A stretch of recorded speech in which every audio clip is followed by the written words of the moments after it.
મિત્રો, દેશના સ્વદેશી સ્ટાર્ટઅપ્સને પ્રમોટ કરવા માટે ભારતનો સૌથી મોટો એક્ઝિબિશન અમદાવાદમાં થઈ રહ્યો છે, સ્વદેશ ઉત્સવ. અને એ સ્વદેશી જાગરણ મંચ દ્વારા થઈ રહ્યું છે. 600મી વખત આ યોજાઈ ચૂક્યું છે અને હવે અમદાવાદમાં ખૂબ જ મોટા સ્કેલ પર થઈ રહ્યું છે, જેની અંદર ભારતના ગૃહમંત્રી શ્રી અમિતભાઈ શાહ પણ આવવાના છે. આ એક્ઝિબિશનમાં સ્વદેશી જાગરણ મંચ દ્વારા સ્વદેશ ઉત્સવ 5 થી 9 ડિસેમ્બર ગુજરાત યુનિવર્સિટી ગ્રાઉન્ડમાં થવા જઈ રહ્યું છે, જેની અંદર 15 રાજ્યોના સ્ટાર્ટઅપ આવશે અને અનુમાન એવો છે કે 2 લાખથી વધુ વિઝિટર્સ આવશે.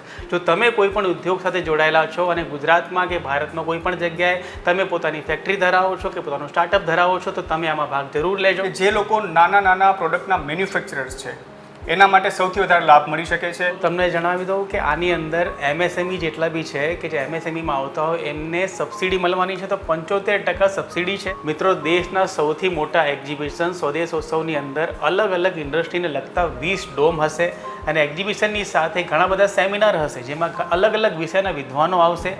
ભારતભરથી વિદ્વાનો આવવાના છે, જેમાં અલગ અલગ સ્ટાર્ટઅપને લગતા તમને નોલેજ મળશે. ઘણા બધા સેગમેન્ટને આપણે સાથે લઈ રહ્યા છીએ. ઓટોમોબાઈલ્સ ઇન્ડસ્ટ્રીને આપણે સાથે રાખશું, એજ્યુકેશન ઇન્ડસ્ટ્રી સાથે રાખશું, જ્વેલરી છે, હોસ્પિટલ્સ છે, રિયલ એસ્ટેટને આપણે પ્રાધાન્ય આપશું.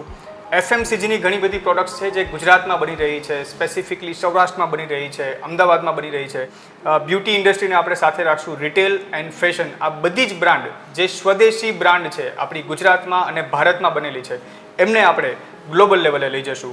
આ આખા એક્સપોમાં આ બધા સેગમેન્ટની સાથે આપણે 3 અલગથી એક આકર્ષણનું કેન્દ્ર બને એવા 3 ડોમ આપેલા છે કે જેમાં મહિલાઓ માટે કોવે સંસ્થા દ્વારા 150થી પણ વધારે સ્ટોલ રાખેલા છે. બીજું, એક કાઉ બેઝડ ઇન્ડસ્ટ્રી માટે પણ આપણે 2 ડોમ રાખેલા છે કે જેમાં ગાયના છાણમાંથી, ગૌમૂત્રમાંથી વિશેષ અલગ અલગ વસ્તુઓ બની રહે છે, એને પણ આપણે આકર્ષણ આપવા જઈ રહ્યા છે. અને આજના યુગમાં જ્યારે નાની બ્રાન્ડને ગ્લોબલ લેવલે લઈ જવી હોય તો આપણે ફ્રેન્ચાઇઝીમાં કન્વર્ટ કરવી પડે છે, તો ફ્રેન્ચાઇઝીનો પણ આપણે અલગથી એક ડોમ રાખેલો છે. અને સાંજના સમયે રાત સુધી અલગ રોજ નવા સાંસ્કૃતિક કાર્યક્રમો પણ થશે. વાહ! તો મિત્રો, દેશમાં ધંધા ક્ષેત્રે શું નવું થઈ રહ્યું છે, ઇન્ડસ્ટ્રીમાં શું નવું બની રહ્યું છે, શું નવી ટેકનોલોજી આવી છે, બધું જ તમને સ્વદેશ ઉત્સવમાં જોવા મળશે.